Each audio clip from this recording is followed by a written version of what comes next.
안녕하세요, 여러분. 오늘 저희가 좀 깊이 들여다볼 자료는 춘봉인의 만물상이라는 블로그에 올라온 글인데요. 네, 이게 주제가 상당히 흥미롭습니다. 네. 특히 요즘 같은 불경기에 한 2천만 원, 3천만 원, 요 정도 소액 자본으로 철물점을 창업한다. 이게 과연 성공할 수 있을까? 하는 질문이거든요. 그렇죠. 아주 현실적인 질문이죠. 이 글에는 이제 과거 경험담이랑 아주 최근의 성공 사례가 같이 담겨 있어요. 그래서 저희 목표는 이 소액 창업 모델, 이게 진짜 가능한 건지, 그리고 글쓴이 춘봉 씨가 말하는 성공 요인이 도대체 뭘까? 이걸 좀 파헤쳐보는 겁니다. 네, 한번 자세히 살펴보면 좋겠네요. 우선 블로그 글을 보면요. 예전에 춘봉 씨 글 보고 수백 명이 철물점 창업 문의를 했었다고 해요. 꽤 많았네요. 네. 근데 그중에 한 30% 정도가 실제로 창업을 했는데 절반 정도면 좀 긍정적으로 운영 중이라고 합니다. 절반이면 성공률이 아주 높다고 보긴 어렵겠네요. 그렇죠. 많은 수가 좀 방향을 잃고 기존의 오래된 철물점들 있잖아요. 거기에 밀리고 있다는 거예요, 상황이. 아, 이게 만만치 않구나 싶더라고요. 네, 맞습니다.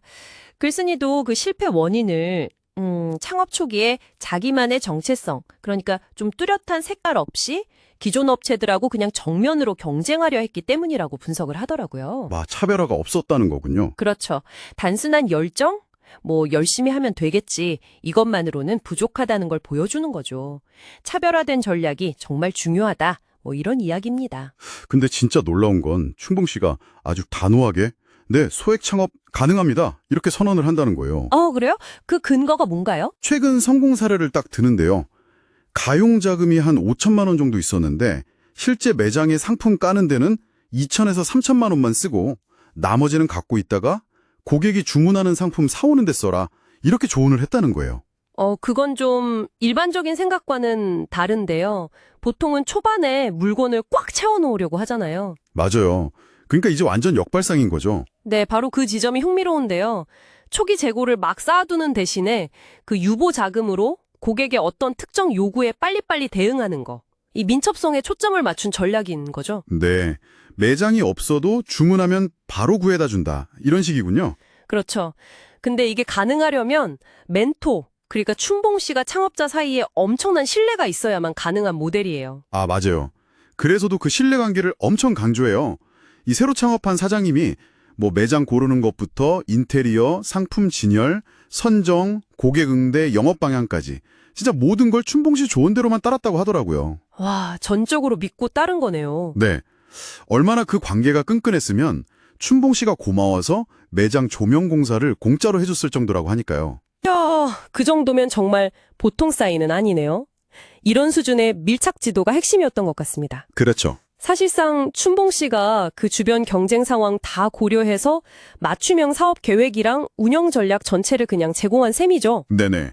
주변에 수십억 대 재고 가진 기존 업체들이 있는데 거기에 비하면 2, 3천만 원 투자는 정말 세 발의 피잖아요. 그렇죠. 비교가 안 되죠. 그런데도 이게 성공할 수 있었던 건 그냥 운이 좋았다기보다는 춘봉 씨의 과거 경험이랑 철저한 기획, 그리고 아마 그 네트워크가 바탕이 됐기 때문일 겁니다. 그래야 없는 물건도 빨리 구할 수 있었을 테니까요. 그리고 그게 통했습니다. 글을 보면 요즘 그렇게 경기가 안 좋은데도 개업 첫날부터 매장이 엄청 바빴대요. 와, 첫날부터요? 네, 그래서 그 사장님이 춘봉 씨랑 통화하기도 어려울 정도로 바쁘다고 합니다.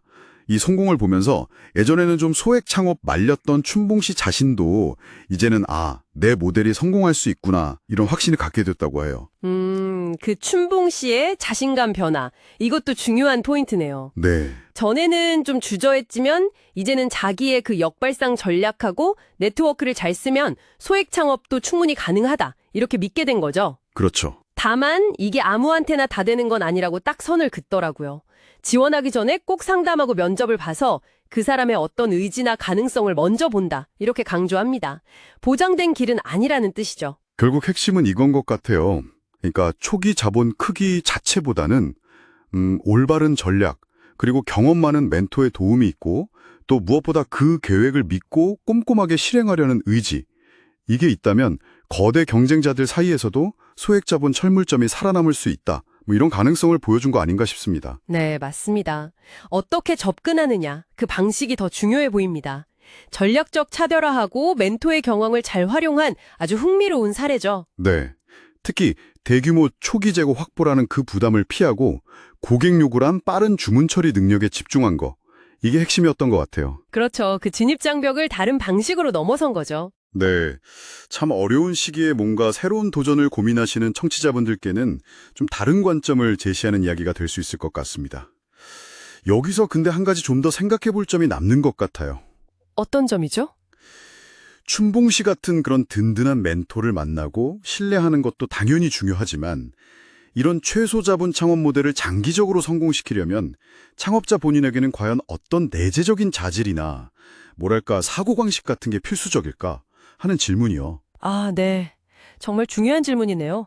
멘토의 역할만큼이나 창업자 스스로의 역량과 태도도 중요하니까요. 네, 한번 좀 곱씹어 볼 만한 그런 질문인 것 같습니다.